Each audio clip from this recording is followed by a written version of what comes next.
ಪರಶುರಾಮ್ಗೆ ಸ್ವಾಗತ ಅಂತ ಹೇಳ್ತಾ ಇಂದು ದ್ವಿತೀಯ PUC ಕನ್ನಡ ಭಾಷಾ ವಿಷಯದಲ್ಲಿರ್ತಕ್ಕಂಥ ಎರಡನೇ ಪದ್ಯದಲ್ಲಿ ಫಸ್ಟ್ ಇದೆ ಬಸವಣ್ಣನವರ ವಚನಗಳು ಅಂತಕ್ಕಂಥ ಈ ವಿಭಾಗದ ಅಭ್ಯಾಸ ಪ್ರಶ್ನೋತ್ತರಗಳನ್ನು ನೋಡೋಣ.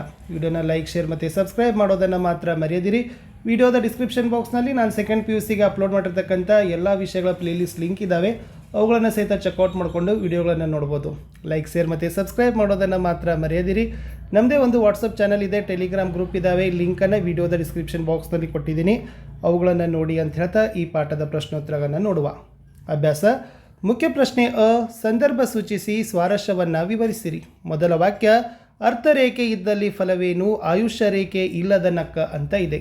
ಉತ್ತರ ಬರೀಬೇಕು. ಆಯ್ಕೆ ಈ ಪ್ರಸ್ತುತ ಸಂದರ್ಭ ವಾಕ್ಯವನ್ನು ಭಕ್ತಿ ಭಂಡಾರಿ ವಚನ ಬ್ರಹ್ಮ ಬಸವಣ್ಣನವರು ರಚಿಸಿದ ವಚನಗಳಿಂದ ಆರಿಸಿಕೊಳ್ಳಲಾಗಿದೆ. ಸಂದರ್ಭ ಶಿವಪಥವನ್ನರಿಯದವನು ಭಕ್ತಿಯು ವಿಡಂಬಿಸುವ ಸಂದರ್ಭದಲ್ಲಿ ಬಸವಣ್ಣನವರು ಈ ಮಾತನ್ನು ಆಡಿದ್ದಾರೆ.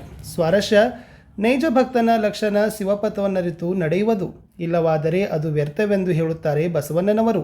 ಆಯುಷ್ಯವಿಲ್ಲದವನ ಕೈಯಲ್ಲಿ ಅರ್ಥರೇಖೆ ಇದ್ದರೆ ಪ್ರಯೋಜನವೇನು? ಸಂಪತ್ತು ಅನುಭವಿಸಲು ದೀರ್ಘಾಯುಷ್ಯ ಮುಖ್ಯ. ಅದೇ ರೀತಿ ಅಂಗದ ಮೇಲೆ ಶಿವಲಿಂಗವಿದ್ದ ಮಾತ್ರಕ್ಕೆ ಉಪಯೋಗವಿಲ್ಲ. ಶರಣರನ್ನರಿತು ಶಿವಪಥವನ್ನು ತಿಳಿದು ನಡೆಯುವುದು ಸದ್ಭಕ್ತನ ಲಕ್ಷಣ ಎಂದಿದ್ದಾರೆ ಬಸವಣ್ಣ ಅಂತ ಬರೆದ್ರೆ ಸಾಕು. ಮುಂದಿನ ವಾಕ್ಯಕ್ಕೆ ಹೋಗೋಣ. 2 ಮರ್ಕಟನ ಕೈಯಲ್ಲಿ ಮಾಣಿಕ್ಯವಿದ್ದು ಫಲವೇನು ಅಂತ ಇದೆ. ಆಯ್ಕೆ ಈ ಪ್ರಸ್ತುತ ಸಂದರ್ಭ ವಾಕ್ಯವನ್ನು ಭಕ್ತಿ ಭಂಡಾರಿ ವಚನ ಬ್ರಹ್ಮ ಬಸವಣ್ಣನವರು ರಚಿಸಿರುವ ವಚನಗಳಿಂದ ಆರಿಸಿಕೊಳ್ಳಲಾಗಿದೆ. ಸಂದರ್ಭ ಶಿವಪಥವನ್ನರಿಯದೆ ಲಿಂಗ ಧರಿಸಿದರೆ ವ್ಯರ್ಥವೆಂದು ಹೇಳೋ ಸಂದರ್ಭದಲ್ಲಿ ಬಸವಣ್ಣನವರು ಈ ಮಾತನ್ನು ಆಡಿದ್ದಾರೆ.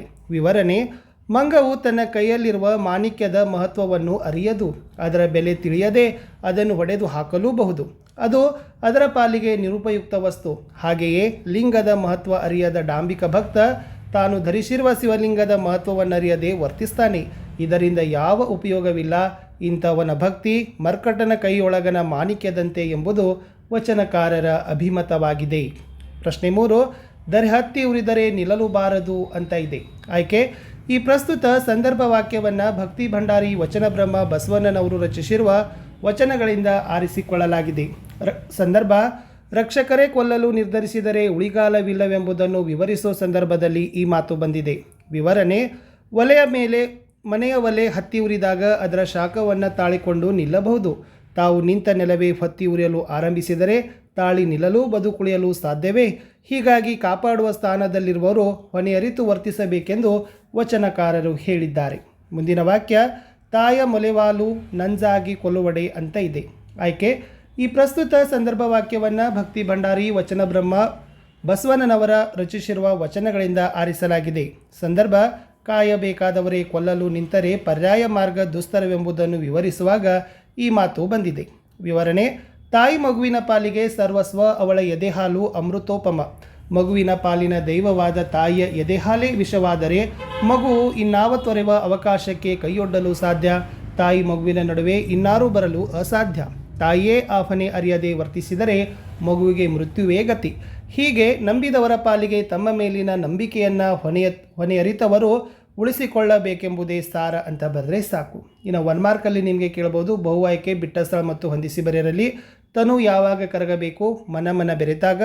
ಯಾರ ಕೈಯಲ್ಲಿ ದರ್ಪಣವಿದ್ದು ಫಲವಿಲ್ಲ ಕೇಳಿದ್ರು? ಅಂಧಕ ಅಂತಕ್ಕಂಥದ್ದು ಉತ್ತರ ಬರಬೇಕು. ಶಿವಪಥವನ್ನು ಅರಿಯದಿದ್ದರೆ ಏನಾಗುವುದು ಅಂತ ಕೇಳಿದ್ದಾರೆ. ಕೈಯಲ್ಲಿ ಲಿಂಗವಿದ್ದು ಫಲವಿಲ್ಲ. ಬಸವಣ್ಣನವರ ವಚನಗಳ ಅಂಕಿತ ಕೂಡಲ ಸಂಗಮದೇವ. ಕಾಯಕವೇ ಕೈಲಾಸ ಎಂದು ನುಡಿದ ವಚನಕಾರ ಬಸವಣ್ಣ. ಇನ್ನು ನೆಕ್ಸ್ಟ್ ಬಸವಣ್ಣನವರ ಕಾಲ ಕೇಳಿದರೆ 12ನೇ ಶತಮಾನ ಅಂತ ಬರೀಬೇಕು. ಇನ್ನು ಭಕ್ತಿ ಭಂಡಾರಿ ಎಂದರೆ ಯಾರು ಕೇಳಿದರೆ ಬಸವಣ್ಣ ಯಾರ ಆಸ್ಥಾನದಲ್ಲಿ ಕೋಶಾಧಿಕಾರಿಯಾಗಿದ್ದ ಅಂತ ಕೇಳಿದರೆ ಬಿಜ್ಜಳ ಅಂತ ಬರೆದ್ರೆ ಸಾಕು. ಇನ್ನು 2 ಅಂಕದ ಪ್ರಶ್ನೆಗಳನ್ನು ನೋಡೋಣ. ಮೊದಲ ಪ್ರಶ್ನೆ ಯಾವ ಗುಣಗಳಿಲ್ಲದವನು ಡಾಂಬಿಕ ನೆನೆಸ್ತಾನೆ ಅಂತ ಕೇಳಿದರು. ಸೊ ದ ಆನ್ಸರ್ ಈಸ್ ಮನಸ್ಸುಗಳು ಬೆರೆತಾಗ ತನು ಕರಗದವನ, ಸ್ಪರ್ಶದಲ್ಲಿ ಮೊಳಕಗೊಳ್ಳದವನ, ನೋಟದಲ್ಲಿ ಕರುಣೆ ಇಲ್ಲದವನ, ನುಡಿಯಲ್ಲಿ ಆರ್ದ್ರತೆ ಇಲ್ಲದವನ ಭಕ್ತಿ ಡಾಂಬಿಕತನದೆಂದು ವಚನಕಾರ ಹೇಳಿದ್ದಾರೆ. 2ನೇ ಪ್ರಶ್ನೆ ಶಿವಪಥವನ್ನರಿಯದವನನ್ನು ಹೇಗೆ ವಿಡಂಬಿಸಲಾಗಿದೆ? ಶಿವಪಥವನ್ನರಿಯದವನನ್ನು ಚಂದ್ರಾಯುಧ ಹಿಡಿದ ಹೇಡಿಗೆ, ಕನ್ನಡಿ ಹಿಡಿದ ಕುರುಡನಿಗೆ, ಮಾಣಿಕ್ಯವಿಡಿದ ಮರ್ಕಟನಿಗೆ ಹೋಲಿಸಿ ವಿಡಂಬಿಸಲಾಗಿದೆ. ಪ್ರಶ್ನೆ 3 ಯಾವಾಗ ನಿಲ್ಲಬಹುದು, ಯಾವಾಗ ನಿಲ್ಲಲಾಗದು? ಉತ್ತರ ಒಲೆ ಹತ್ತಿ ಉರಿದರೆ ನಿಲ್ಲಬಹುದು, ದರೆ ಹತ್ತಿ ಉರಿದಡೆ ನಿಲ್ಲಲಾಗದು. ಇನ್ನು 4 ಮಾರ್ಕ್ಸ್ ಕ್ವಶನ್ನಲ್ಲಿ ಮೊದಲ ಪ್ರಶ್ನೆ ಇತ್ತು, ಬಸವಣ್ಣನವರ ಪ್ರಕಾರ ನೈಜ ಭಕ್ತಿಯ ಲಕ್ಷಣಗಳಾವವು. ಬಸವಣ್ಣನವರು ಮನುಷ್ಯರ ನಡುವಿನಲ್ಲಿ ಹೊಮ್ಮಬೇಕಾದ ಮಾನವೀಯತೆ, ಹೃದಯ ವೈಶಾಲ್ಯತೆಗಳ ಬಗ್ಗೆ ತಮ್ಮ ವಚನಗಳಲ್ಲಿ ಪ್ರತಿಪಾದಿಸಿದ್ದಾರೆ. ಮನುಷ್ಯರ ಮನಗಳು ಒಂದೆಡೆ ಕಲೆತಾಗ ಅಹಂಕಾರ ತಗ್ಗಿ ಪರಸ್ಪರ ಅಂತಃಕರಣವಿರಬೇಕು. ಮಾನವೀಯತೆ ಮನೆ ಮಾಡಬೇಕು. ಪರಸ್ಪರ ಸ್ಪರ್ಶಗಳಲ್ಲಿ ಪುಳಕ ರೋಮಾಂಚನಗಳು ಇರಬೇಕು. ನೋಟದಲ್ಲಿ ಆನಂದ ಬಾಷ್ಪ ಉಕ್ಕುವ ಭಾವುಕತೆ ಇರಬೇಕು. ಮಾತಿನಲ್ಲಿ ಹೃದಯಾಂತರಾಳದ ಆರ್ದ್ರತೆ ಇರಬೇಕು. ಈ ಎಲ್ಲ ಮಾನವೀಯ ಗುಣಗಳು ನಿಜಭಕ್ತನ ಗುರುತುಗಳು. ಇವುಗಳಿಲ್ಲದವನ ಭಕ್ತಿ ಡಾಂಬಿಕತೆ. ಹಾಗಾಗಿ ಮನುಷ್ಯರ ನಡುವೆ ಅಂತಃಕರಣ, ಭಾವುಕತೆ, ಆತ್ಮೀಯತೆ, ಪುಳಕಗಳಂಥ ಆರ್ದ್ರ ಮಾನವೀಯ ಭಾವನೆಗಳು ಪರಸ್ಪರವಿರಬೇಕೆಂದು ಬಸವಣ್ಣನವರು ನಿರೂಪಿಸಿದ್ದಾರೆ. ಮನುಷ್ಯನಿಗೆ ಇರಬೇಕಾದ ಮಾನವೀಯ ಗುಣಗಳು ಈ ವಚನದಲ್ಲಿ ವ್ಯಕ್ತವಾಗಿವೆ ಅಂತ ಬರೆದ್ರೆ ಸಾಕು. ಮುಂದಿನ ಪ್ರಶ್ನೆ, ಶಿವಪಥವನ್ನರಿಯದವನ ಭಕ್ತಿ ನಿರರ್ಥಕವೆಂಬುದನ್ನು ಬಸವಣ್ಣ ಯಾವ ಉದಾಹರಣೆಗಳ ಮೂಲಕ ವಿವರಿಸಿದ್ದಾರೆ? ಉತ್ತರ, ಶಿವಪಥವನ್ನರಿಯದವನ ಭಕ್ತಿ ನಿರರ್ಥಕವೆಂಬುದಕ್ಕೆ ಬಸವಣ್ಣನವರು ಹಲವಾರು ನಿದರ್ಶನಗಳನ್ನು ನೀಡಿದ್ದಾರೆ.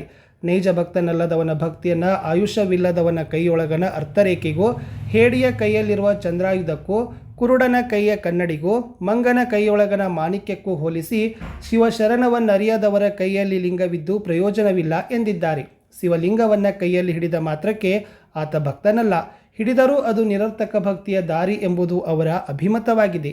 ಶಿವಲಿಂಗವನ್ನು ಕೈಯಲ್ಲಿ ಹಿಡಿದುಕೊಂಡು ಮಾತ್ರಕ್ಕೆ ಆತ ಭಕ್ತ ನೆನೆಸುವುದಿಲ್ಲವೆಂಬ ಕಟುಸತ್ಯ ಇಲ್ಲಿ ವ್ಯಕ್ತವಾಗಿದೆ. ಕಡೆ ಪ್ರಶ್ನೆ, ರಕ್ಷಿಸಬೇಕಾದವರೇ ಭಕ್ಷಕರಾದರೆ ಒದಗುವ ವಿಘಟನೆಯನ್ನು ಬಸವಣ್ಣನವರು ಹೇಗೆ ಚಿತ್ರಿಸಿದ್ದಾರೆ?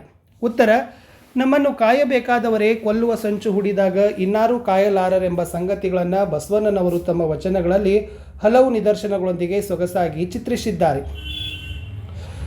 ಮನೆಯ ಒಲೆ ಹತ್ತಿ ಉರಿದರೆ ಒಲೆಯದವರು ನಿಲ್ಲುವ ಶಕ್ತಿ ನಮಗಿದೆ. ಆದರೆ ನಾವು ನಿಂತ ನೆಲವೇ ಹೊತ್ತಿ ಉರಿದರೆ ನಾವು ನಿಲ್ಲುವುದಾದರೂ ಎಲ್ಲಿ?